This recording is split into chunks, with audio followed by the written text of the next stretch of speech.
오늘은 그래서 커뮤니티 글에 예고한 대로 드레피스 사건을 좀 알아보고, 그걸 알아보기 위해서 이제 유명한 글이죠. 에밀 졸라의 나는 고발한다를 한번 읽어보려고 하는데, 지금 오른쪽에 보이시는 게 그 나는 고발한다 위키피디아에 있고, 이게 한 4페이지 정도 돼요. 사실 그 자체로도 당시로서는 파격적이었던 거거든요. 왜냐면 신문면에 이렇게 긴 기사를, 요새도 사실 없죠.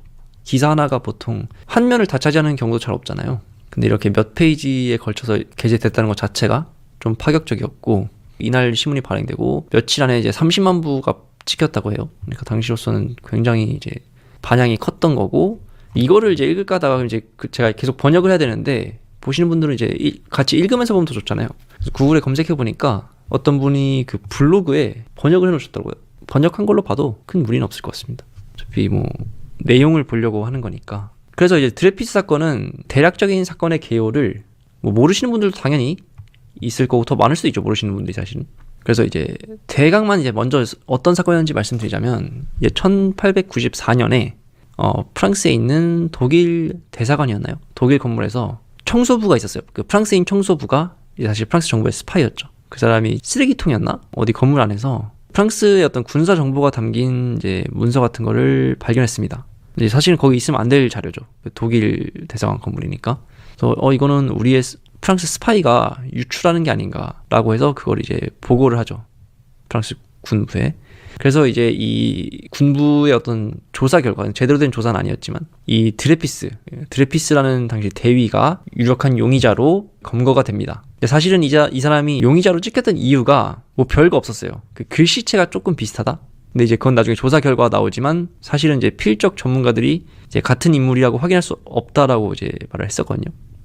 그리고 이제 알자스 로렌 지방 출신이었다. 알자스 로렌 지방은 이제 아시는 분들은 아시겠지만 1871년 프랑스랑 프로이센이랑 전쟁을 했을 때 이제 프랑스가 독일한테 뺏겼던 지역이었고, 이제 드레피스는 그 전에 거기서 출생한 인물이었기 때문에 독일어를 잘했다. 어릴 때 독일어 교육을 받았기 때문에. 그리고 이제 결정적으로 유대인이었다. 사실 이게 제일 중요하거든요. 이제 군부 안에 반유대 정서가 강했기 때문에 정확한 물증 없이 그런 이제, 이거 정황 증거도 아니죠. 그냥 이 사람의 배경 같은 걸 보고 이 사람을 이제 범인으로 몰아갑니다. 억가죠, 억가. 네, 맞습니다. 그냥 억가가 맞습니다. 첫 재판을 할 당시에는 이 재판이 이제 공개가, 대중한테 그 과정들이 잘 알려져 있지가 않았거든요. 그래서 이 억가라는 게, 그 일반 사람들은 이게 억가라는 걸 알지 못했습니다. 그냥 이제 뉴스 같은 거 보고 어떤 스파이 사건이 발생했는데 유대인 출신인 이 드레피스라는 사람이 용의자라더라, 뭐 군부 조사 결과 유력한 용의자라더라, 뭐 이 정도 알고 있었고, 그걸 실제 재판을 해서 증거가 명확한 물증이 없었기 때문에 무죄로 나올 가능성이 높았습니다만, 이제 재판 도중에 앙리였나요? 어떤 프랑스 장교가 자기가 이제 비밀리에 제보받은 어떤 문서를, 그러니까 제보를 받았는데, 그 문서에 따르면 드레피스가 이미 스파이였다라는 그 제보가 그 내용이 포함되어 있었다라는 이제 증거를 제출해요. 제보한 사람이 누구냐라고 이제 법원에서 묻자 안보상의 이유로 밝힐 수가 없다고 합니다. 그 대신 자기 군인의 명예를 걸고 이 증거가 진짜임을 이제 맹세하겠다라고 해서, 그 결과 이제 드레피스가 유죄 판결을 받고요. 판결이 끝나자마자 광장에서 강등식이라고 하나? 그 계급 강등을 당하고 유배를 떠납니다. 또 원래는 이제 유배가 제가 알고 있기로, 그러니까 정확한 이름은 까먹었는데, 그렇게 이제 빡센 곳은 아니었거든요. 이제 군부에서 개입해서 악마섬, 별명이 악마섬인 그 남미 쪽에 있는 섬이 있어요. 굉장히 열악한 곳, 밥도 잘 안 나오고 간부랑도 제대로 말할 수 없는 그런 악마섬이라고 불리는 곳으로 강등돼서 굉장히 힘든 세월을 몇 년간 보내게 됩니다. 불명예 전역이라고 할 수 있죠. 그런데 이런 일이 있을 때, 이때까지도, 이게 1894년이거든요. 1895년, 96년까지도 사실은 사람들이 이게 이렇게 큰 사건이 아니었어요. 지금은 우리가 드레피스 사건을 이제 우리 한국 사람인데도 불구하고 대부분 이제 이름이라도 들어본 사건이었지만, 이때는 이제 그렇게 큰 사건은 아니었거든요. 왜냐면 그냥 사실 유출됐다는 문서도 막 그렇게 결정적인 정보를 담은 문서들은 아니었고, 그냥 평범한 스파이 사건으로 그렇게 잠잠하게 지나가는가 싶었는데, 이제 드레피스가 범인이 아니고 사실은 다른 사람, 이 에스테라지라는 이제 다른 장교가 진범이었다는 증거들이 조금씩 나오기 시작합니다. 피카르 중령이라는 또 다른 사람이 드레피스의 무죄를 계속 주장했던 드레피스의 형 마티우 드레피스라는 사람과 이제 같이 정보를 주고받으면서 이 여러 가지 정보를 모읍니다. 왜냐하면 이제 드레피스 사건 이후에도 비슷한 문서 유출이 계속 일어났거든요. 그러면 이제 스파이가 남아있다는 뜻이잖아요. 그래서 조사를 계속해서 에스테라지라는 사람이 이제 진범이었다라는 거를 이제 자기 나름대로 밝혀내고 제보를 합니다. 근데 재판에 가는데 드레피스에게 유죄라고 주장했던 이 군부의 입장에서 봤을 때는 드레피스에게 이미 유죄를 덮어 씌운 이 프랑스 군부의 입장에서는 지금 와서 진범이 따로 있다고 말하게 되면 그 생사람을 잡았다는 게 이제 드러나게 되죠. 그래서 이 사건을 이제 은폐, 묻으려고, 그래서 오히려 이 피카르 중령이었나? 피카르 계급이 뭐였지? 중령이었던 걸로 기억하는데, 피카르만 이제 약간 좌천성으로 프랑스 식민지였던 튀니지로 전출이라고 하나요? 재배치라고 하나? 어쨌든 이제 옮겨가게 되고 그랬습니다. 바로 이제 그런 이제 불합리한 일이 일어나고 있을 때, 그 1897년이거든요. 그때 이 에밀 졸라라는 문학가가, 당시 유명한 문학가가 나는 고발한다 라는 글을 발표하면서 이 사건의 전말을 이제 대중에게 더 많은 대중에게 알리려고 한 것입니다. 에스테라지는 이제 나중에 나옵니다. 나름대로 비참한 결말을 맞이하게 됩니다. 이 글을 쓴, 나는 고발한다라는 글을 쓴 에밀 졸라는 사실 이 글 마지막에, 나는 고발한다의 마지막에 이제 자기도 쓰지만 내가 이런 글을 씀으로써 명예훼손으로 이제 실형을 살 수 있다는 것을 알고 있지만 그래도 쓴다 라고 썼고, 실제로 이제 재판을 받아서 징역형이었나요? 처벌을 받는데 이걸 피하려고 영국으로 망명을 갔다가 1년인가 있다 돌아와서 벌 아닌 벌을 받고, 하지만 이제 그거랑 무관하게 워낙 이 드레피스의 무죄를 밝히고 싶지 않았던 반 드레피스파에게 미움을 많이 받아서 결국은 암살 비슷하게 1902년인가요? 사망하게 됩니다.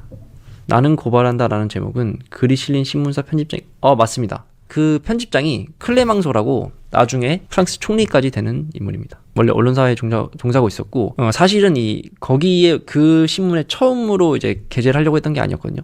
에밀 졸라가. 근데 여러 신문사들이 다 그 게재를 거부해서 실제로 글이 실린 거기에 이제 로로라고 하는 이 글에 이 신문에 실리게 됐습니다.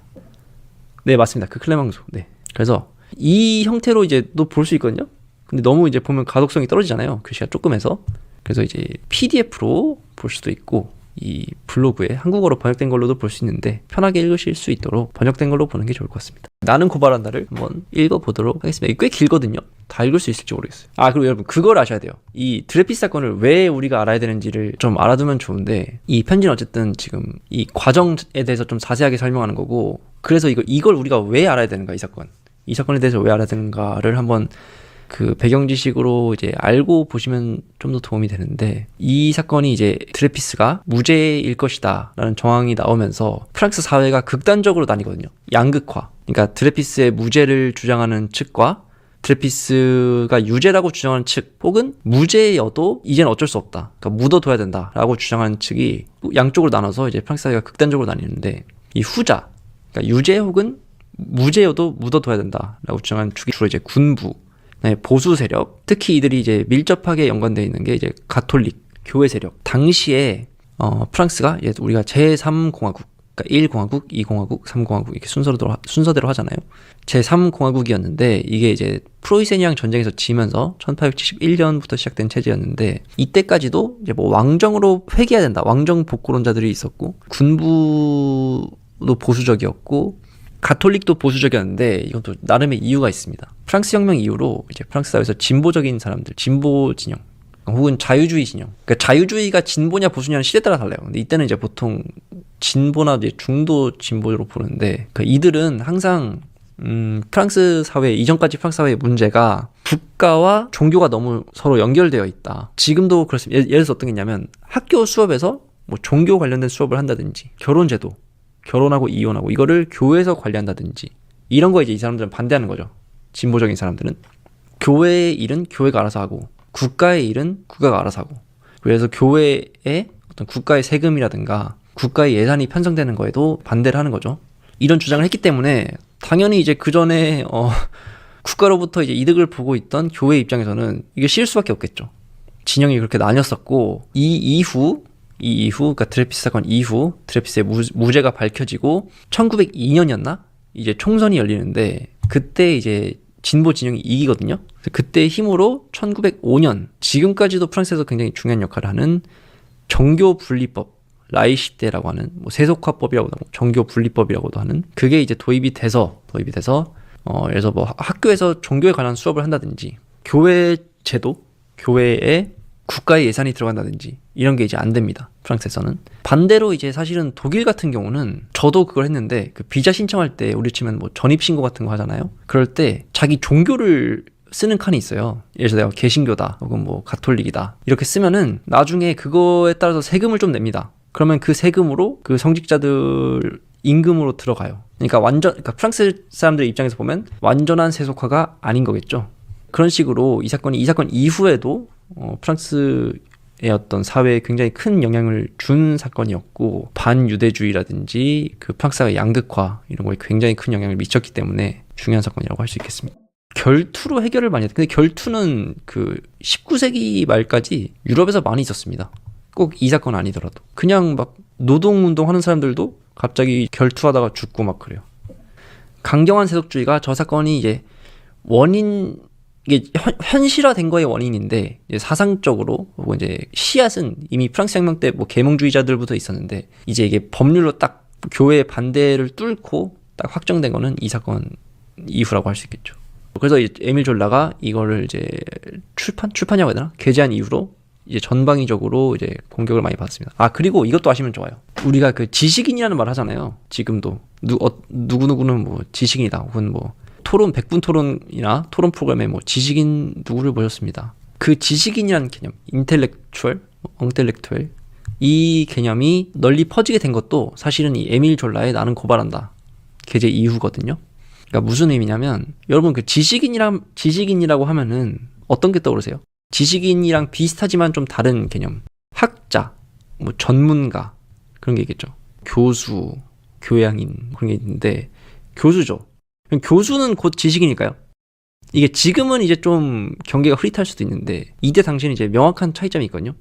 이 에밀 졸라를 일종의 이제 최초의 지식인이라고 볼 수 있다면 무슨 의미냐? 이제 자기가 배운 거를 토대로 자기가 알고 있는 지식을 토대로 이 사회의 어떤 현안에 대해서 공공의 장을 이용하여 적극적으로 의견을 개진하는 것, 그리고 그렇게 함으로써 공공의 여론에 영향력을 끼치려는 것, 이런 행위를 하는 것을 이제 지식인의 특성으로 보거든요. 단순한 예를 들어서 교수, 예를 들어서 교수님도 다양한 교수님들이 있지만 그냥 연구실에서 자기 전공 관련된 것만 연구를 하는 교수님들, 은 이제 이런 개념으로 치면은 지식인은 아니죠. 그냥 우리나라 말이 이제 번역이 그래서 그런데 인텔렉추얼이라고는 보통 안 합니다. 그래서 사실은 그래가지고 처음에는 지식인이 결코 칭찬이 아니었어요. 약간 비꼬는 말이었거든요. 비꼬는 말. 그래서 실제로 연구 중에 그런 게 있습니다. 독일 책인데 지식인, 이 역사자가 쓴 연구서거든요. 지식인, 이 심프워트, 이 욕설이에요. 욕설의 역사. 지식인이 처음에 욕으로 쓰인 거죠. 너 지식이냐? 하면 이제 이런 말 쓰면 될지 모르겠지만 약간 너 좌빨이야 약간 이런 느낌입니다. 이때는. 그래서 욕설의 역사, 지식인이라는 개념이 어떻게 바뀌었는지 그래서 사실은 이게 왜 중요하냐면 근데 이런 생각이 20세기 초중반까지도 유지되거든요.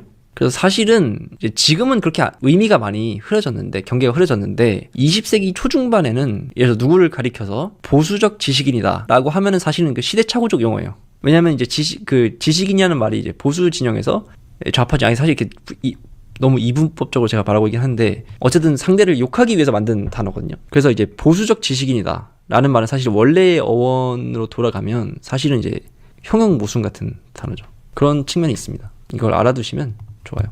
진짜 이제 읽어보겠습니다. 배경 설명이 좀 길었네요.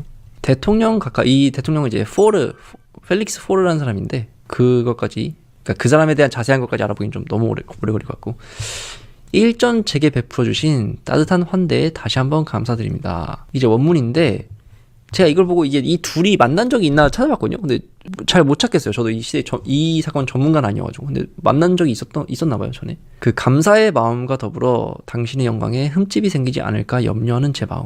지금까지 그토록 찬란했던 당신의 명성이 가장 부끄러운 오점, 도저히 지울 수 없는 오점으로 더럽혀지지 않을까 염려하는 제 마음을 이해해 주시기 바랍니다. 이렇게 시작하는데 사실은 이게 이 PDF 파일로 하면은 거의 30페이지 정도 돼요. 이게 글씨가 그러니까 작진 않지만 그래서 천천히 한번 읽어볼 텐데 당신은 온갖 비열한 중상모략에도 불구하고 수많은 사람의 공감을 얻었습니다. 당신은 프랑스와 러시아의 동맹 체결 이후 애국 축제의 물결이 최고조에 달한 지금 진정 눈부시게 빛나고 있고 노동, 진리, 자유를 지향하는 우리의 위대한 세계를 장식할 만국 박람회의 장엄한 성공을 준비하고 있습니다.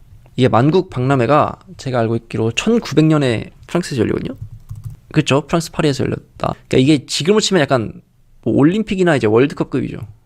지금은 이제 이런 거 잘 많이 사람들이 관심 없지만 굉장히 큰 행사였고 이제 그걸 준비하는 사회 분위기 그리고 이제 비스마르크 이후로 비스마르크가 이제 그런 말 있죠. 외교란 프랑스를 고립시키는 것이다. 근데 이제 비스마르크가 이제 빌헬름 2세와 갈등을 겪으면서 빌헬름 2세가 이제 비스마르크를 잘랐고 그러고 이제 러시아랑 사이가 안 좋아지는 그런 이제 행동을 벌여서 결국 프랑스랑 러시아가 동맹이 됐고 그래서 이제 프랑스로서는 외교적 성과죠.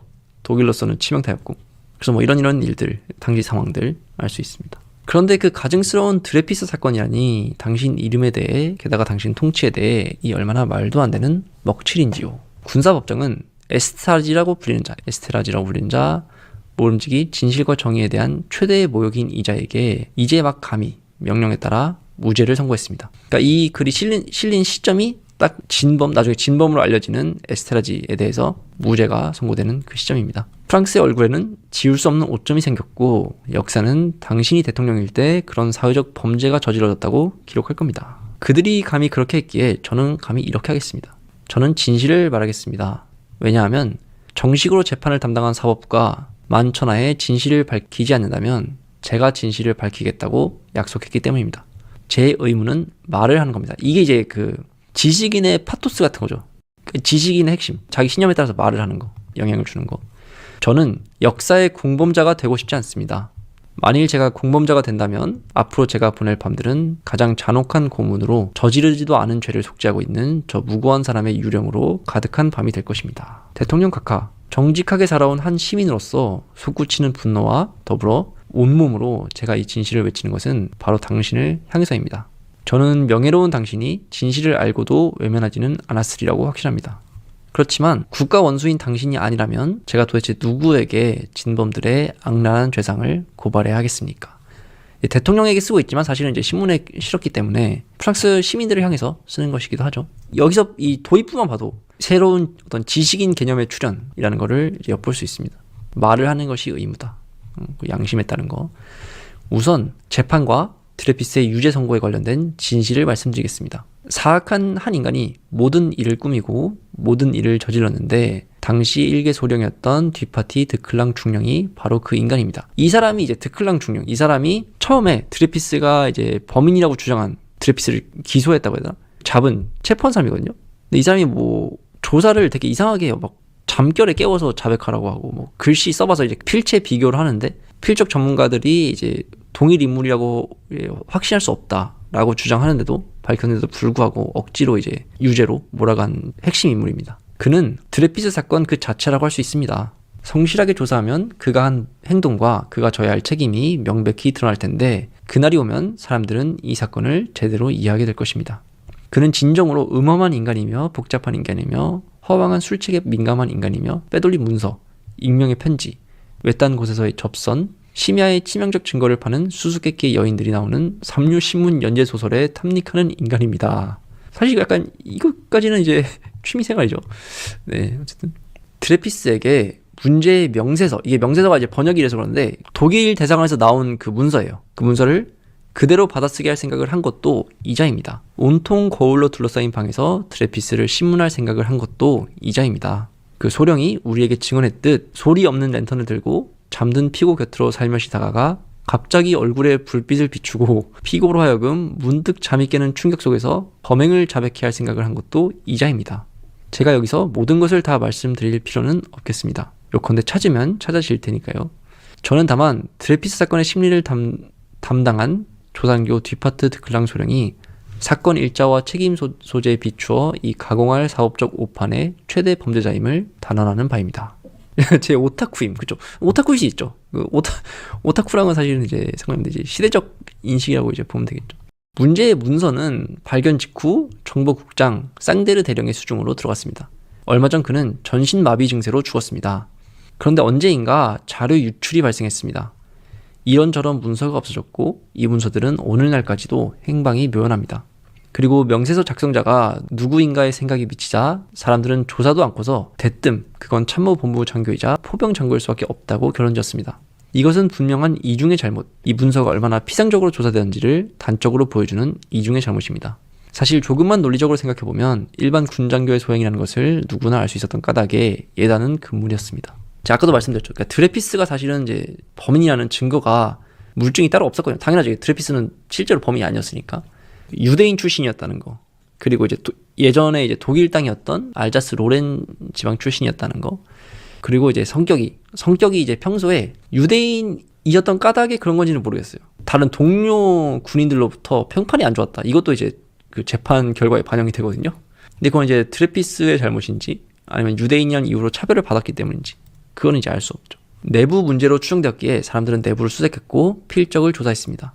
범인이 정보국 내에 있는 이상 반역자를 기습적으로 체포, 추방하는 일이 중요했습니다. 부분적으로 잘 알려진 이야기입니다만 최초의 혐의가 드레피스에게 떨어지자마자 드클랑 소령이 무대에 등장합니다. 이때부터 그가 드레피스라는 인물을 가공하기 시작했습니다. 드레피스 사건은 그의 사건이 되었고 그는 배신자를 꼼짝 못하게 해서 완전한 자백을 받아낼 수 있다고 장담했습니다. 또한 평범한 지성의 소유자인 국방부 장관 메르시 장군, 사실상 이제 머리가 나쁘다는 얘기죠. 종교적 광신에 휩싸인 듯한 참모총장 부하 데프르 장군, 빈번히 양심을 속인 참모총장 봉스 장군도 언급하지 않을 수 없습니다. 근데 이 사람들은 이제 다 연루자들이긴 한데 핵심은 이제 드클랑입니다. 그 조사를 주도한 드클랑. 그렇지만 뭐니 해도 드클랑 소령이 문제입니다. 그는 최면을 걸다시피 해서 장군들을 오도했는데 실제로 강신술과 신비술에 빠져있던 그는 이것까지는 모르겠어요. 진짜인지 아닌지. 10년과 대화할 수 있다고 허풍을 떨곤 했습니다. 불행한 드레피스에게 강한 실험들, 드레피스를 몰아넣고자 했던 함정들, 끔찍한 신문, 기괴한 가정 등 그가 저지른 정신착란과도 같은 광태는 누구도 상상할 수 없는 것입니다. 너무하네. 어이가 없네. 그쵸. 근데 이게 그걸 아셔야 되는 게 제가 거듭 말씀드리지만 저희는 지금 이제 드레피스가 무죄라는 걸 다 알고 있으니까 이렇게 그 나는 고발한다의 내용이 그냥 당연하다 뭐 그런가 보다 할 수 있겠지만 근데 많은 프랑스 사람들은 정보가 한정적이었기 때문에 이 사실을 몰랐어요. 그냥 스파이 사건이 일어났구나. 그리고 유대인이 스파이래. 이렇게 그냥 알려져 있는 거죠. 근데 이제 이 사람이 이 에밀 졸라가 이 글을 발표하면서 이게 이제 여론이 폭발하게 되는 거죠. 이 최초의 조사는 그 과정을 소상히 아는 사람들에게는 정녕 하나의 악몽이었죠. 드클랑 소령은 드레피스를 체포해서 독방에 가둡니다. 그는 서둘러 드레피스의 집으로 가서 부인을 만나 이 사실을 발설하면 남편은 끝장인 줄 알라고 위협합니다. 그동안 그 불행한 사람은 살 떨리는 절규로 결백을 주장했습니다. 그러니까 드레피스는 끝까지 결백을 주장하거든요. 그 악마섬에 갇힌 이후에도.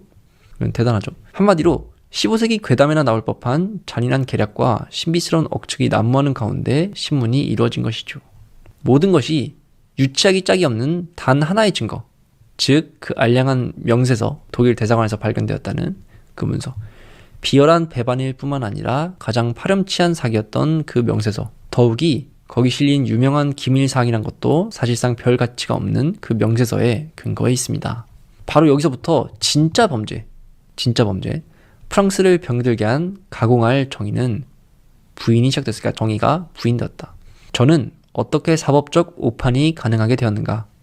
어떻게 사법적 오판이 드클랑 소령의 음모에서 비롯되었는가?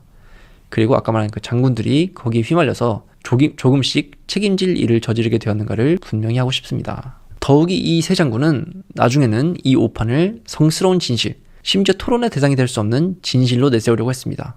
이게 사실은 이제 재판이 2번 열리거든요. 이때까지는 한 번, 그러니까 첫 재판, 드레피스가 유죄를 선고받고 강등을 당하고 귀양, 유배를 가는 그 첫 재판이었고, 2번째 재판이 됐을 때는 이 이후인데 드레피스가 무죄라는 증거들이 많이 나왔거든요. 진범이 따로 있다는 정황도. 근데 이제 군부의 주장은 이제 첫 번째 재판에서 이미 결론이 났기 때문에 군 재판을 이제 의심하지 마라 이런 거거든요. 일종의 교황 무오류설 이런 거랑 비슷한 거죠. 사실 애초에 그들이 저지른 잘못은 태만함과 아둔함 뿐이었습니다. 그 집단 특유의 종교적 열정과 연대의식이 강요하는 편견에 사로잡혔던 것이죠. 죄는 바로 어리석음이었습니다. 그 유배를 갔던 곳이 굉장히 척박한 곳이에요. 그 남미 옆에 있는 섬이거든요. 악마섬. 이런 곳이고 드레피스가 이제 말할 사람도 없어서 사실상 몇 년 동안 이제 말도 제대로 못하고 뭐 먹을 것도 당연히 이제 배급이 되지만 굉장히 부족하고 그랬다고 합니다. 네.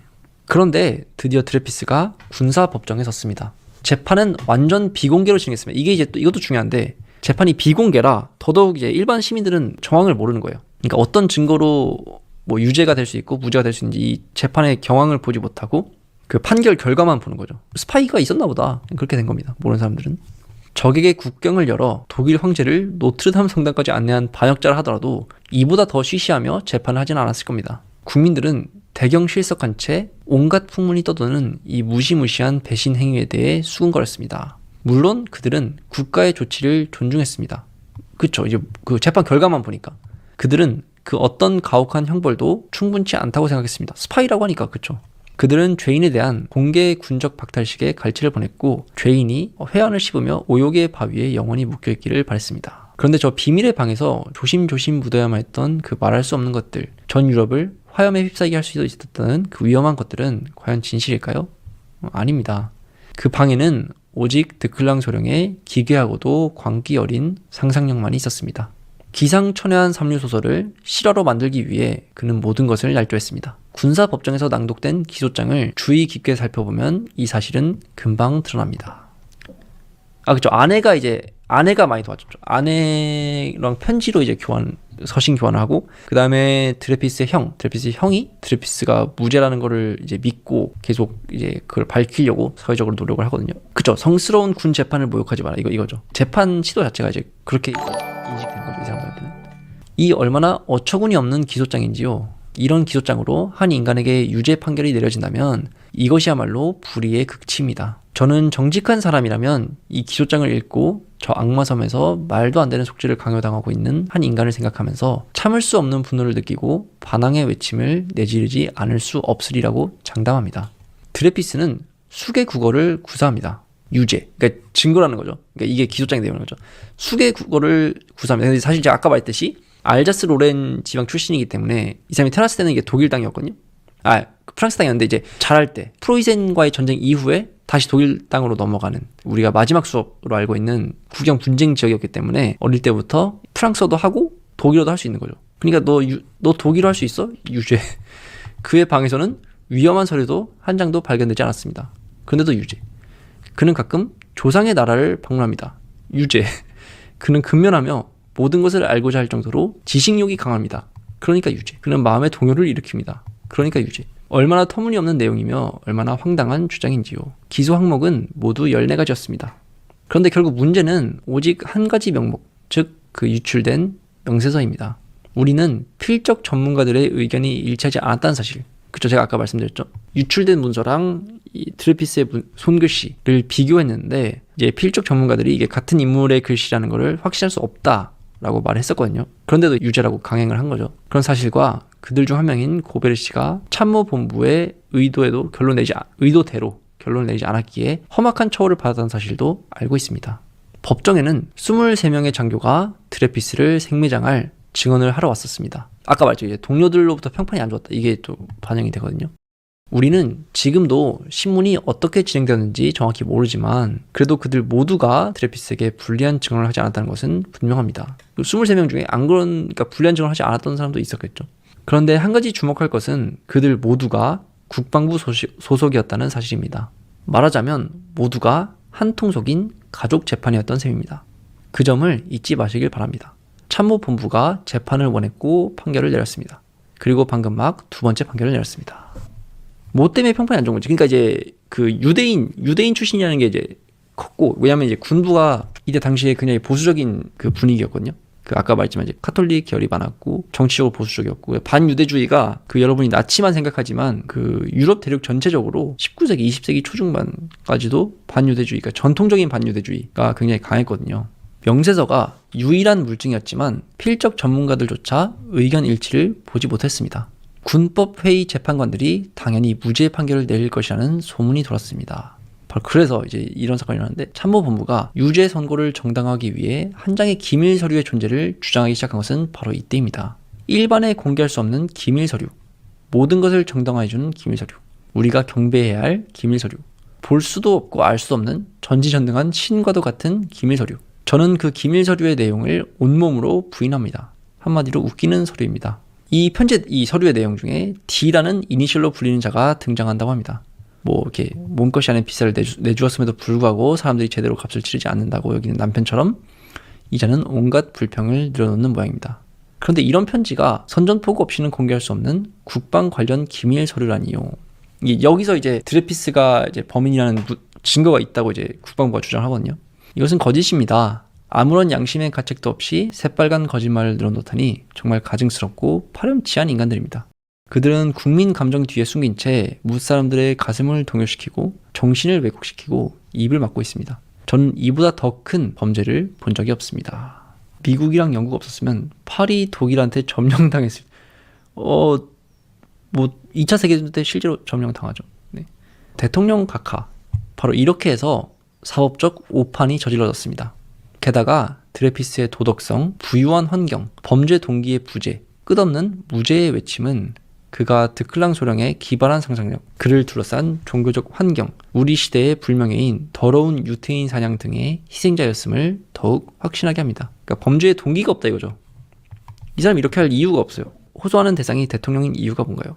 대통령한테 보내는 편지이지만 공식적으로 이걸 이제 신문에 실은 거잖아요. 그러니까 실제 독자는 사실은 이제 프랑스 시민들이죠. 근데 이제 행정부의 장인 대통령에게 이 사건의 진상을 알리면서 당신이 이걸 그러니까 알고도 이런 걸 용인하지 않았을 거라고 나는 믿고 실제 사건은 이랬다. 이 전말을 내가 지금 밝히겠다. 그러니까 이거를 해결하라 라고 요구하는 거죠. 이제 에스테라지 사건을 보겠습니다. 아까 말씀드렸습니다만 그 에스테라지가 이제 실제 진범입니다. 실제 진범. 드레피스 사건이 시작된 지 3년이 흘렀습니다. 양심적인 많은 사람들은 그동안 깊은 고통과 불안을 느꼈고 마침내 드레피스의 무죄를 확신하게 되었습니다.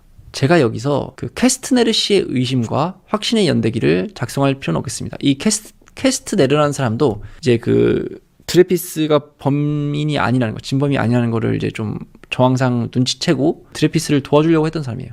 다만 그가 이 사건을 탐구하는 동안 참모본부에서 일어난 주요 돌발 사태를 모르고 있었다는 것만은 밝혀두겠습니다. 롤 해주세요. 나중에 또 해볼 수도 있겠죠. 네. 쌍데르 대령이 사망한 후 피카르 중령이 정보국장직을 물려받았습니다. 이제 피카르, 제가 모든 인물들을 다 자세하게 설명하지는 않을 텐데 이 피카르 중령은 이제 중요하니까 아까도 잠깐 말씀드렸습니다만 에스테라지가 진범이라는 확신을 가지고 그걸 이제 재판까지 끌고 간 인물이 피카르 중령입니다. 직무 수행을 하던 중 피카르 중령은 어느 날 대사관 요원이 에스테라지 소령에게 보낸 전보 엽서 한 통을 수중에 넣게 되었습니다. 조사를 시작한 것은 그의 최소한의 의무였습니다. 이제 정보국장이니까. 그가 상관들의 의도를 넘어 독자적으로 행동하지 않았던 것만은 분명합니다. 그는 즉각 자신의 의심을 직속 상관인 공스 장군에게 장군에게 보고했고 그 다음 이렇게 쭉쭉 차례대로 보고를 했습니다. 사람들의 입에 수없이 오르내린 그 유명한 피카르 문서는 실은 비오 문서였던 것입니다. 그러니까 이제 그 피카르가 에스테라지가 진짜 범인이다 라고 이제 주장했을 때 이제 책임자가 결국 비오 장군이라는 사람이니까 말하자면 그 문서는 장관을 위해 부하가 작성한 문서이며 지금도 국방부에 보관되어 있음이 틀림없는 문서입니다. 조사는 1896년 5월부터 9월까지 진행되었습니다. 여기서 특히 강조해야 할 것은 조사 결과 공스 장군이 에스테라지의 유죄를 확신했다는 사실. 그러니까 이제 진짜 범인이 드레피스가 아니라는 사실을 이제 군부 내에서 알았다는 거죠. 그리고 이 장군 명세서의 작성자가 에스테라지라는 것을 의심하지 않았다는 사실입니다. 피카르 중령의 조사는 이런 사실을 명백히 입증했습니다. 충격은 엄청난 것이었습니다. 왜냐하면 에스테라지의 유죄 선고는 필연적으로 드레피스 사건의 재심을 초래할 것이고, 그쵸? 그 진범이 따로 있다고 하면은 이전에 진범이라고 이제 판결 내렸던 드레피스 사건을 다시 열어야 되고, 그러면 그때 이제 군부가 잘못 조사했다는 게 이제 드러나겠죠. 그러면 이제 군부의 명예가 땅에 떨어질 거고, 이제 비판을 받을 거고, 뭐 군부를 개혁해야 된다는 목소리가 나올 거고, 군부랑 연루되어 있는 사람들에 대한 뭐 처벌도 나올 거고, 끝없이 이제 이게 확산되겠죠. 그래서 군부, 참모본부가 어떤 대가를 치르고서라도 막아야 할 것이기 때문이었습니다. 블로그 링크요. 그 에밀 졸라 나는 고발한다 전문, 뭐 원문 이렇게 치면은 구글에 바로 나오던데요. 너무 길다 졸라. 아, 그쵸. 근데 이제 이 사건을 이게 우리나라 일도 아니고 외국 일이고 또 옛날 일이니까 이제 길다고 느낄 수 있는데 이때 당시에는 이제 현대사에서 벌어지고 있는 일이잖아요. 당시 사람들이 살던 시대에. 근데 이제 그 사건을 정황을 모르는 사람들이 많았으니까 그 사람들한테 이제 이걸 사건의 전말을 어떻게 보면 폭로한다고 할 수 있겠죠. 그러니까 이제 자세히 써야겠죠. 잠시 고뇌에 찬 심리적 혼란이 있었으면 틀림없습니다. 그쵸? 이제 진범이 따로 있다는 걸 안 군부에서도 혼란이 있었으면 틀림없습니다. 그때만 해도 비오 장군 책임자는 드레피스 사건과 관련이 없었다는 사실을 주목해 주십시오. 몹시 깨끗한 채로 장관직에 취임했기에 그는 충분히 진실을 밝힐 수 있었습니다. 그러니까 자기가 벌인 일은 아니니까 아까 말한 대로 다른 인물이었죠, 소령이. 그렇지만 아마도 그 뒷일에 대한 공포, 그러니까 여론에 대한 공포 때문에, 그리고 이 다른 장교들 참모본부 전체를 파멸시키지도 모른다는 걱정 때문에 그는 감히 진실을 밝히지 못했습니다. 한순간 자신이 군의 이익이라고 생각하는 것과 양심 사이에서 갈등을 하기는 했겠죠. 하지만 그 순간이 지나자 만사가 끝이었습니다. 당연히 그는 이 사건에 끌려 들어갔습니다. 이때부터 그의 책임은 커져만 갔고 다른 사람들의 책임까지 떠맡게 되었습니다. 공범이 된 거죠. 공범인데 이제 자기가 군부의 최종 책임자이기 때문에 사실상 주범이 된 거죠. 이 순간부터. 그는 다른 사람들만큼, 어쩌면 다른 사람들보다 더 유죄인데, 왜냐하면 그 자신이 정의를 구현해야 할 책임자임에도 불구하고 아무것도 하지 않았기 때문입니다. 그렇죠. 사실 논리적으로 맞죠, 이 말이. 그 점을 이해하시겠습니까? 이들이 드레피스가 무죄라는 사실을 안 지 1년이 지났지만 그들은 여전히 이 점을 숨기는데 급급하고 있습니다. 그들은 잠을 잘 잡니다. 그리고 그들은 아내와 자식들을 몹시 사랑합니다. 피카르 중령은 양심적 인간으로서의 의무를 다했습니다. 그는 정의의 이름으로 상관들에게 건의했습니다. 심지어 그는 그들에게 간청했습니다. 그는 그들의 직무유기, 그러니까 드레피스가 범인임을 알지만 이걸 고치지 않는 것, 직무유기가 얼마나 위험한 일인지 역설했습니다. 끔찍한 뇌우가 조금씩 힘을 축적하고 있거니와 진실이 세상에 알려질 때 그것은 엄청난 폭발력으로 온 세상을 강타할 것이라고 말했습니다. 이게 꼭 양심의 문제가 아니라도 나중에 진상이 알려지게 되면 후폭풍이 그만큼 크잖아요. 이 말은 나중에 캐스트네르 씨, 그러니까 아까 드레피스를 이제 도와주려고 했던 인물이라고 했죠. 우국 충정으로 비오 장군에게 국가적 재앙으로 변해가는 이 사건을 확실히 장학자가 파악해서 더 이상 악화시키지 말 것을 요청했습니다. 소귀의 경일기였죠. 범죄는 이미 저질러졌고 참모부는 이제 그 범죄를 고백할 수 없는 상태에 이르렀습니다.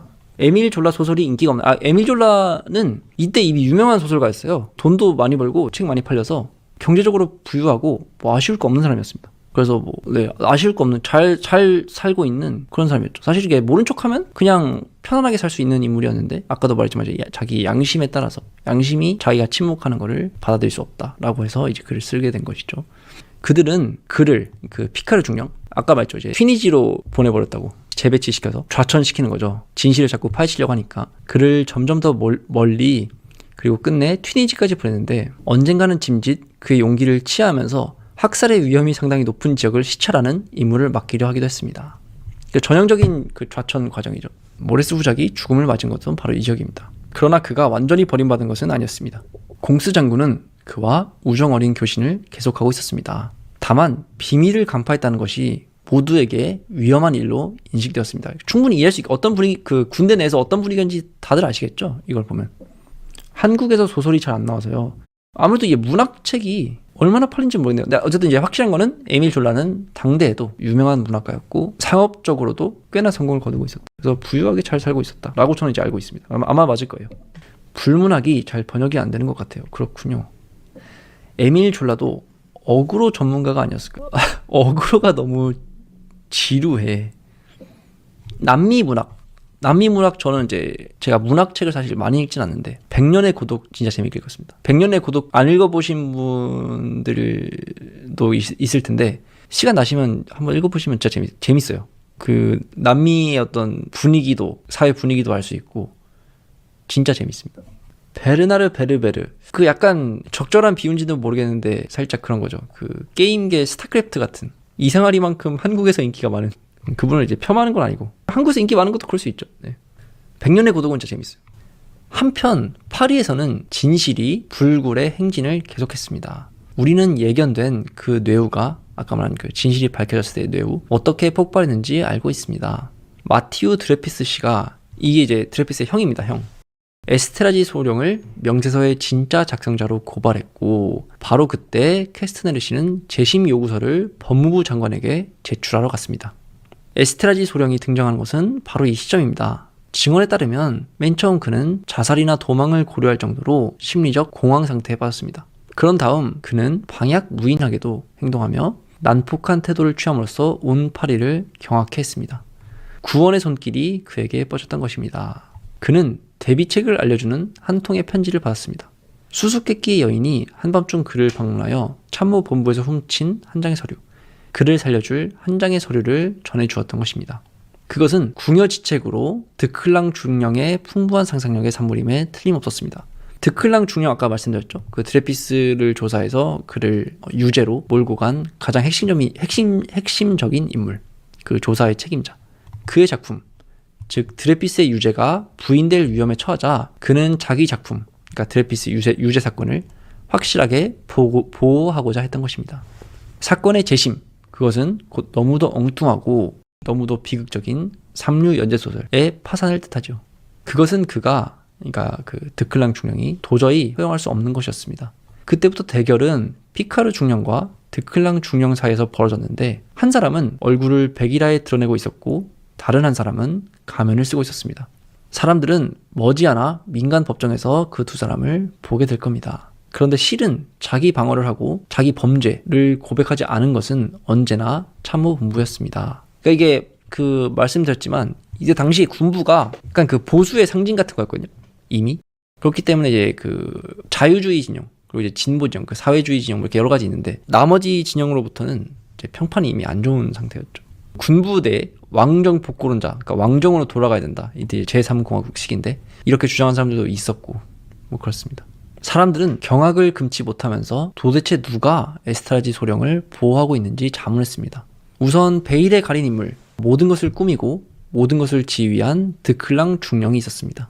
그의 손길이 닿지 않은 기괴한 조처란 없습니다. 그 다음 장군들이 있는데, 그들은 드레피스의 무죄 인정을 곧 국방부의 치욕적 괴멸로 인식했기에 에스트라지 소령을 무죄 방문하지 않을 수 없었습니다. 이게 핵심이죠. 이들도 이제 이쯤 되면은 이제 아까도 나왔지만 드레피스가 무죄라는 걸 알고 있었지만, 지금 와서 이걸 인정하고 이걸 풀어주는 거는 군부의 어떤 치욕적 괴멸, 그러니까 국방부가 이제 끝장난다라는 걸 알고 있어서 진실을 알고 있는데 이제 묻으려고 하는 거죠. 이 불가사의한 상황의 결과는 한 양심적인 인간, 홀로 충실히 의무를 다했던 피카르 중령의 희생으로 드러났습니다. 이제 곧 그는 모욕을 당할 것이며 징벌을 받을 것입니다. 정의여, 이 얼마나 무사람의 가슴을 찢는 끔찍한 절망인지요. 심지어 사람들은 그가 날조자이며 에스트라지를 곤경으로 몰아넣기 위해 전보엽서를 꾸며낸 자라고 말할 겁니다. 그러나 도대체 왜, 무슨 목적으로? 동기를 말씀해 보십시오. 이 피카르 중령이 이렇게 할 이유가 없죠, 사실. 그 또한 유대인들에게 매수당하는 것일까요? 소문에 의하면 지금까지 그는 반유대주의자였습니다. 그렇습니다. 지금 우리는 비열한 광경을 목격하고 있습니다. 빚더미와 죄악으로 얼룩진 자들은 무죄를 선고받고 한 점 오점도 없는 명예로운 이는 오욕의 구렁텅이에 빠져있죠. 이 지경에 이른 사회라면 그 운명은 파멸밖에 없습니다. 근데 이제 암살이라고 해야 되나요? 그러니까 이제 계획된 이제 살인이라는 게 정설이죠. 읽느라 채팅창을 다 못 보고 있는데 나중에 읽겠습니다. 대통령 각하, 이것이 바로 에스트라지 사건입니다. 범죄자에게 무죄를 선고하기 위해 기소된 사건 말입니다. 우리는 2달 전부터 전개된 사건의 추이를 시간별로 재구성할 수도 있습니다. 하지만 그렇게 하지 않겠습니다. 왜냐하면 여기서는 요약만으로 충분하고 이미 꽤 길죠. 또 언젠가 사건의 역사가 타오르는 불처럼 뜨거운 열정으로 휘어질 것이기 때문입니다. 우리는 장군과 소령들이 악의적인 조사를 벌인 결과 악당들이 미화되고 선인들이 더럽혀지는 과정을 지켜보았습니다. 그리고 군사법정이 열린 것은 이런 과정이 완결된 이후입니다. 드레피스는 이제 스포일러 아닌 스포일러라면 나중에 이제 무죄를 그러니까 복권이 되고 군대에 다시 가지만 그동안에 이제 피해봤던 걸 보상을 못 받거든요. 여기 나왔던 이제 피카르 중령, 이 사람 같은 경우는 이제 억울하게 징계를 받았던 거를 이제 인정받아서 준장이었나? 그 별 스타로 진급을 하는데 이 드레피스는 그게 안 되고 좀 이따가 전역을 하는데, 그래도 이제 1차 세계대전 때 드레피스는 다시 이제 전쟁에 싸웁니다. 프랑스 쪽에서. 이게 요약이면 네. 어떻게 한 군사법정이 내린 판결을 다른 군사법정이 뒤집기를 기대할 수 있겠습니까? 어차피 같은 한 통속인데, 그렇죠? 재판관들이 할 수 있었던 선택의 가능성에 대해서는 언급할 필요가 없겠습니다. 군인들의 피에 흐르는 강고한 규율 정신은 그들의 평정심을 흔들어 놓기에 충분하지 않을까요? 규율을 말하는 자는 곧 복종을 말하는 자입니다. 군부의 수장인 국방부 장관이 국회의원들의 환호 속에 기왕의 판결의 권위를 존중할 것을 공개적으로 요구한 바 있습니다. 당신은 이런 상황에서 군사법정이 국방부 장관에게 공식적인 반박을 할 수 있으리라 생각하십니까? 계급사회에서 이것은 불가능한 일입니다. 비호 장군은 그렇게 선언함으로써 재판관들에게 암시적으로 영향력을 행사했고, 그에 따라 재판관들은 불을 향해 가는 나방처럼 아무런 추론 없이 판결을 내렸습니다. 재판관들이 사로잡힌 선입견은 분명 이런 것입니다. 드레피스는 첫 번째 군사법정에서 반역죄로 유죄 판결을 받았다. 따라서 그는 유죄이며 두 번째 군사법정을 열고 있는 우리 또한 그를 무죄로 선언할 수 없다. 더욱이 우리는 에스테라지의 유죄를 인정하는 것이 곧 드레피스의 무죄를 선언하는 것임을 잘 알고 있다. 그들을 그 선입견에서 빠져나올 수 있도록 하는 것은 아무것도 없습니다. 그들은 불공정한 선고를 내렸거니와 이 선고는 우리의 군사법정을 영원히 짓누를 것이며 미래의 군사법정이 내릴 모든 결정에 의혹의 시선을 불러일으킬 것입니다.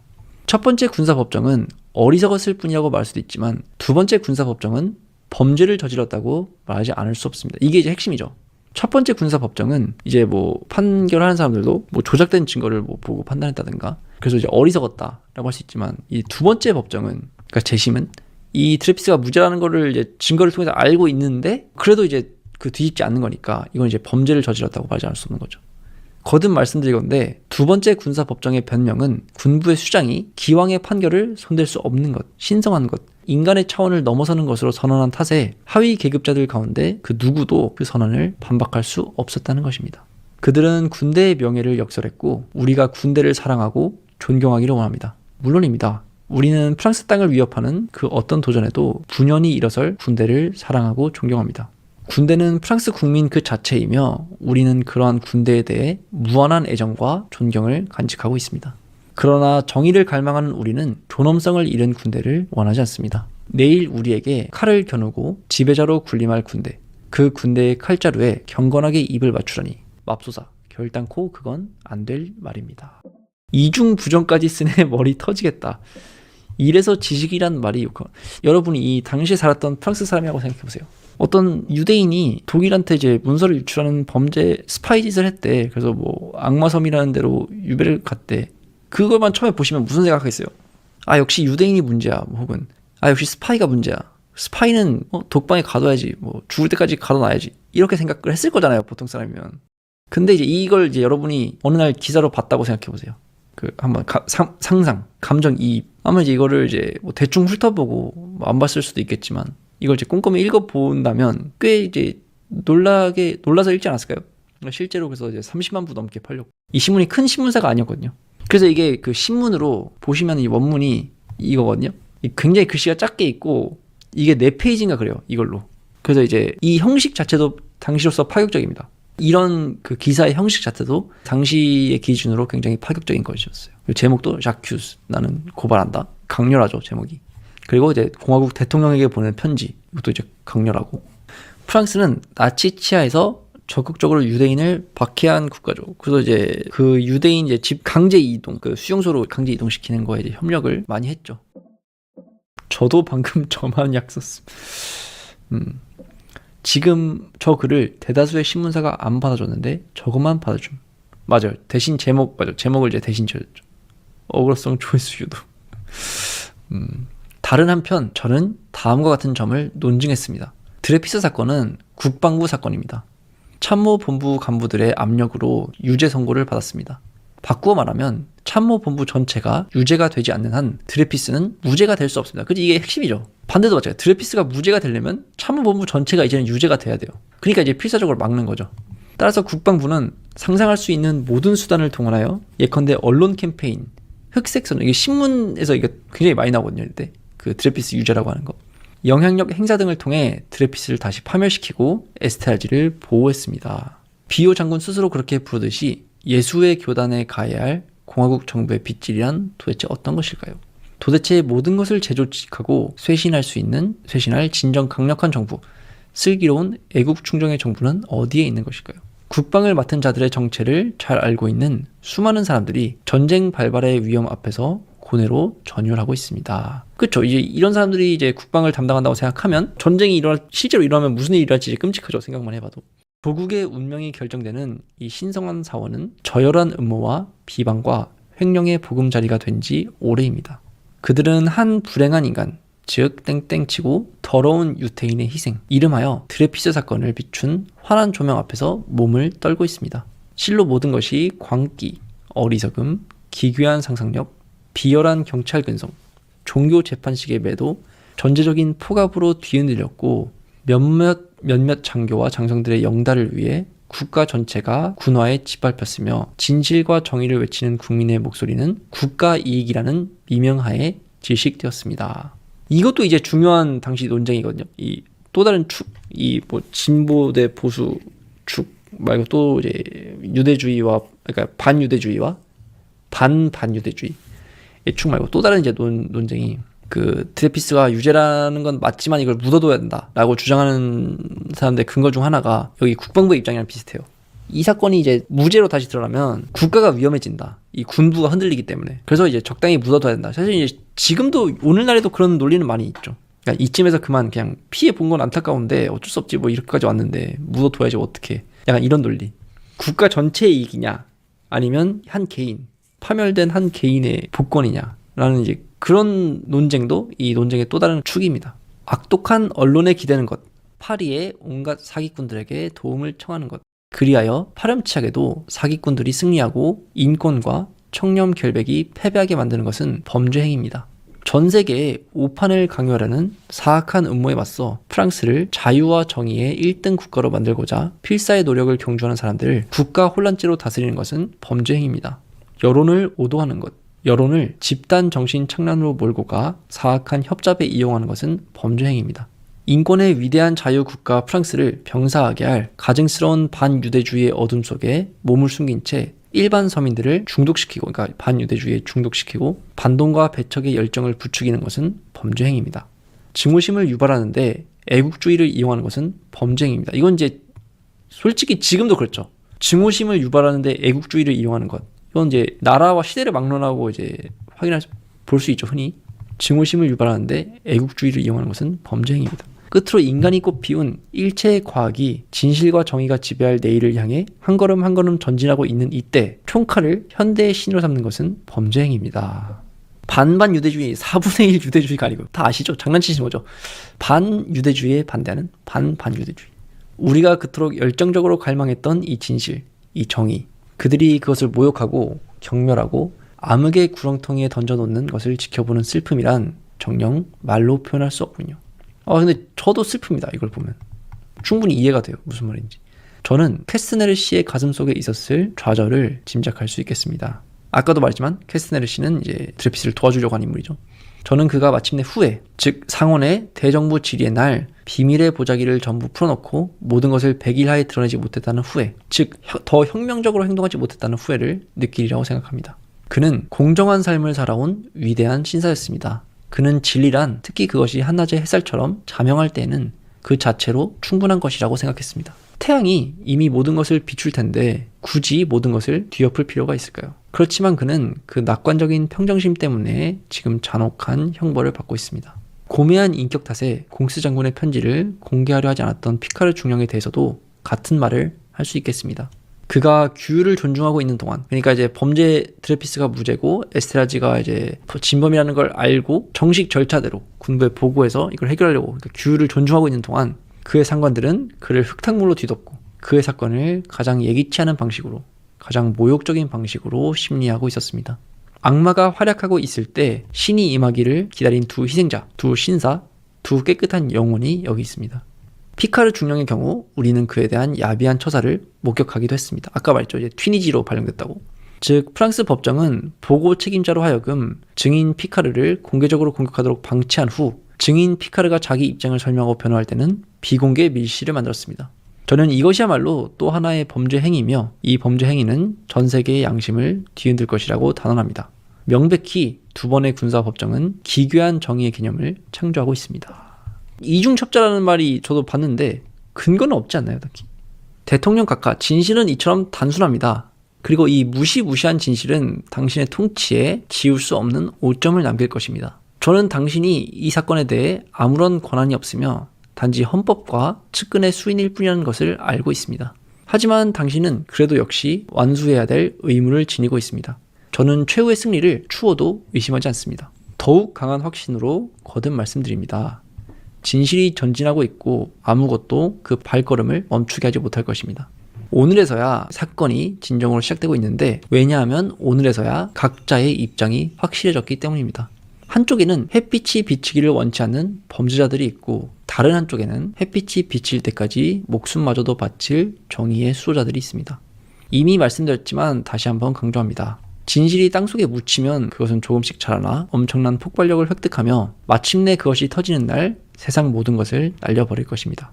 그리고 우리는 머지않아 알게 될 것입니다. 우리가 이제 막 가장 멀리까지 울려 퍼질 재앙 중의 재앙을 준비했다는 것을. 편지가 길었습니다. 대통령. 긴 건 이제 본인도 알죠. 편지가 길었습니다. 이제 이 긴 편지를 마무리할 시간이 되었습니다. 마지막으로 이제 고발합니다. 샤큐즈라고 나오는데 이건 이제 본문 한번 봐도 될 것 같아요. 이제 나는 고발한다면서 누구누구를 고발하는지, 이렇게 무슨 이유로 고발한지 딱 나거든요. 그래서 그냥 뭐 샤큐스 누구누구, 샤큐스 누구누구 이렇게 쭉 나옵니다. 첫 번째로 저는 드클랑 중령을 고발합니다. 이유는 그가 무의식적으로일지망정 사법적 오판의 악마적 생산자 역할을 했고, 사실은 이제 무의식이 아니죠. 이제 그냥 수사학적 표현이죠. 3년 전부터 가장 기괴하고 가장 범죄적인 계략으로 자신의 간악한 행동을 은폐했기 때문입니다. 저는 이제 메르시아 장군을 고발합니다. 이유는 그가 심약한 탓일망정 금색이 최악의 범죄의 공범자 역할을 했기 때문입니다. 이제 군부 관련자들이죠. 비오 장군을 고발합니다. 이유는 그가 드레피스의 무죄와 관련한 명백한 증거를 쥐고서도 그것을 묵살했고, 정치적 목적을 위해 그리고 위험에 빠진 참모본부를 구한다는 명목으로, 그러니까 조직을 구한다는 명목으로 스스로 인간성 모독죄와 정의 모독죄를 저질렀기 때문입니다. 저는 부하데프로 장군과 공스 장군을 고발합니다. 이유는 그들이 전자는 종교적 열정에 의해, 그리고 후자는 국방부를 누구도 손댈 수 없는 신성한 사원으로 만드는 군인 정신에 의해 동일한 범죄의 공범자 역할을 했기 때문입니다. 저는 펠리어 장군과 라바리 소령을 고발합니다.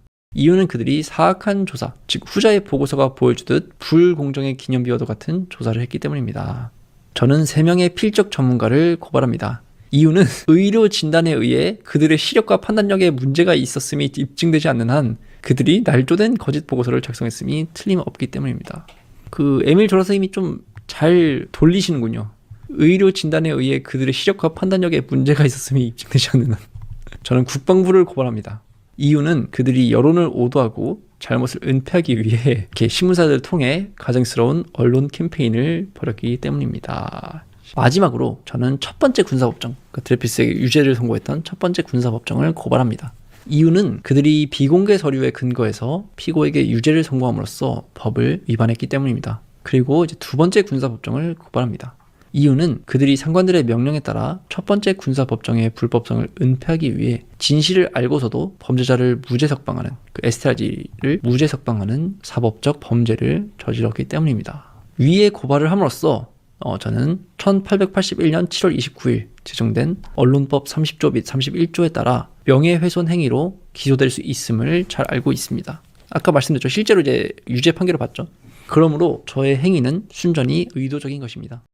제가 고발한 사람들에 관한 한 저는 그들을 알지도 못하며 단 한 번도 만난 적도 없으며 그들에 대해 원한이나 증오를 품고 있지도 않습니다. 그들은 제게 사회 악의 표본일 뿐입니다. 그리고 오늘 저의 행위는 진실과 정의의 폭발을 앞당기기 위한 혁명적 수단일 뿐입니다. 저는 그토록 큰 고통을 겪은 인류, 바야흐로 행복 추구의 권리를 지닌 인류의 이름으로 오직 하나의 열정, 즉 진실의 빛에 대한 열정을 간직하고 있을 뿐입니다.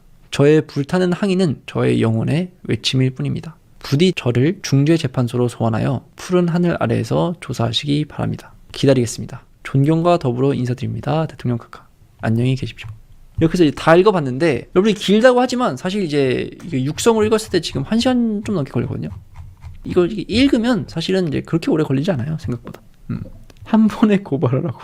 일요일 이제 한국 시간은 오후죠. 지금 이제 오전이지. 여기는 오전이지만 오후에 이제 1시간 반 정도 투자해서 드레피스 사건, 그리고 에밀 졸라의 이제 나는 고발한다를 이제 실제로 읽어본 사람은 거의 없을 거거든요, 한국에. 여러분 이제 어디 가서 말할 수 있죠. 에밀 졸라의 나는 고발한다를 이제 전문을 읽어봤다고. 그러면 이제 사람들이 부러워하시지 않을까요? 글로 돌려까지다 결국 자기 인생을 돌려버린 상남자. 소기의 경일기. 잠시만요. 이런 게 좀 계속 따라가면 찾기 쉬운데, 근데 이게 그냥 이건데 의역을 좀 하셨네요. 그냥 아닙니다. 이제 더 이상 악화시키지 말 것을 요청했습니다. 근데 이제 원문은 그냥 농이거든요. 근데 이제 소귀의 경일기라고 이제 넣으셨네요. 이건 요약 아닌데요. 이거는 전문이에요. 그러게요. 좀 과잉된. 제가 이제 이거를 소개해드릴 때 이제 번역 이상한 걸 소개하면 안 되잖아요. 그래서 저도 읽어봤었거든요. 나머지는 이제 이상한 건 없어가지고 읽어봤는데 좀 어떠신가요, 여러분들? 재미있으셨나요? 뭐 내용이 재밌었다기보다는 드레피스 사건, 역사적으로 굉장히 중요한 사건이거든요.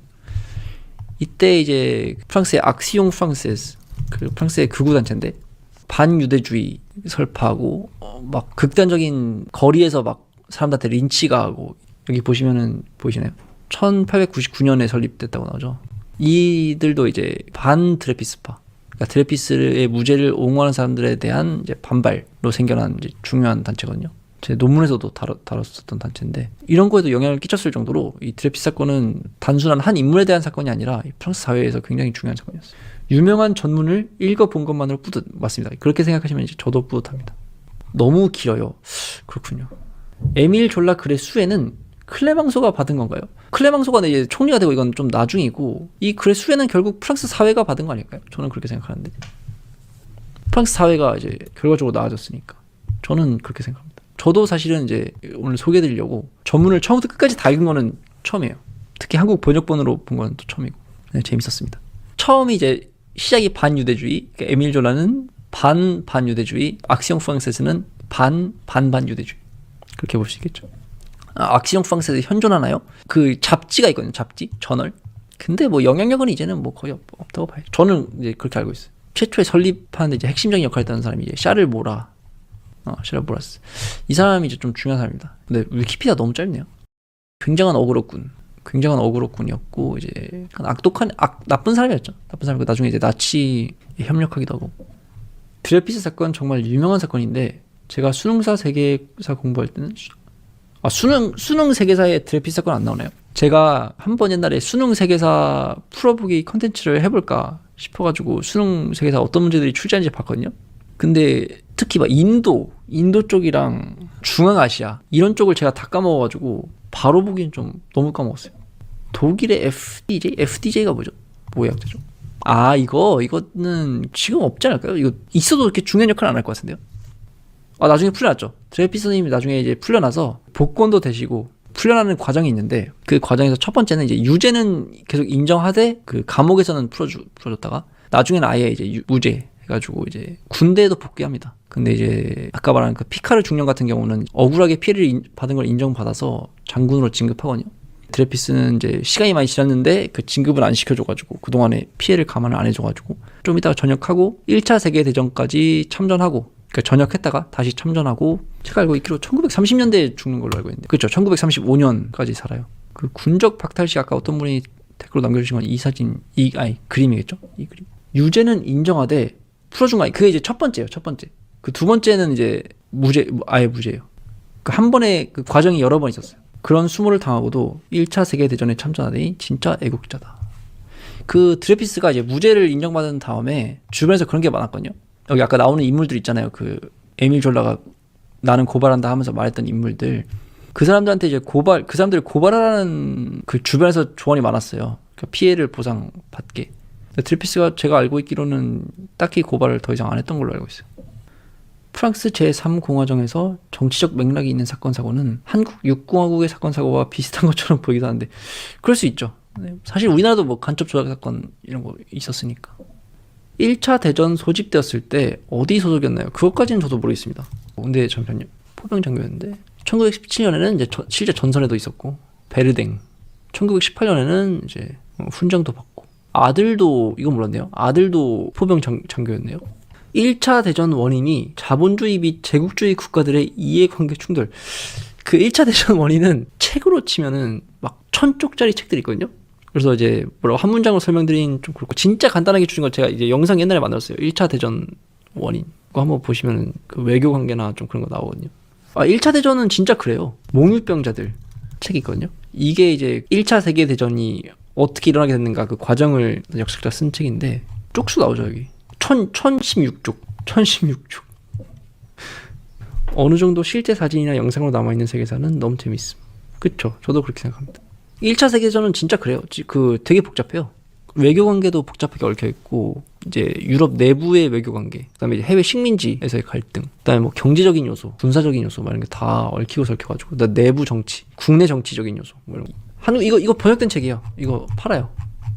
이게 호주 역사학자가 쓴 책인데, 제가 이거 말한 적 있는데, 제가 독일 처음 갔을 때, 1차 세계대전 독일과 러시아 관계사라는 이제 세미나를 들었거든요. 첫 학기 이제 석사 세미나. 그때 수업에서 이거 다 읽어가지고 막 일주일에 200페이지씩 읽고 막 그랬었거든요. 그래서 막 독일 애들도 죽으려고 하고, 다른 과목들도 있는데 그 교수님 근데 이제 퇴직하기 직전 교수님이라 다른 거 할 거 없으셔가지고 수업 막 열심히 하셔가지고 막 안 읽어올 수도 없고, 저는 이제 처음 갔을 때라 더 열심히 했지만 독일 애들 막 죽으려고 하고 있어요. 이거 재밌어요. 관심 있으시면 이 책 진짜 재밌어요. 심심해서 학생들을 굴리셨던 교수님, 이게 진짜 맞는 게, 독일이 이제 일 처리가 유럽이 다 늦다고 하잖아요. 학교에서도 마찬가지여가지고 뭐에서 시험 보면은 학점이 되게 늦게 나와요. 저 같은 경우 이제 제일 늦게 나왔던 거는 레포트 내고 1년 있다가 학점 나온 적이 있거든요. 1년 있다가. 근데 그 교수님이 이제 퇴직하기 전이라 이제 할 거 없으셔가지고 막 중간에 쪽지 시험 같은 거 보면은 그냥 다음날 바로 점수 공지하고 1년 있다 줬어요, 진짜로. 이거 과장이 아니라, 그러니까 시험이 아니죠. 그 레포트인데, 그러니까 일종의 소논문? 독일에서는 그걸 뭐라고 하냐면 하우스 아르바이트라고 해요. 하우스 아르바이트.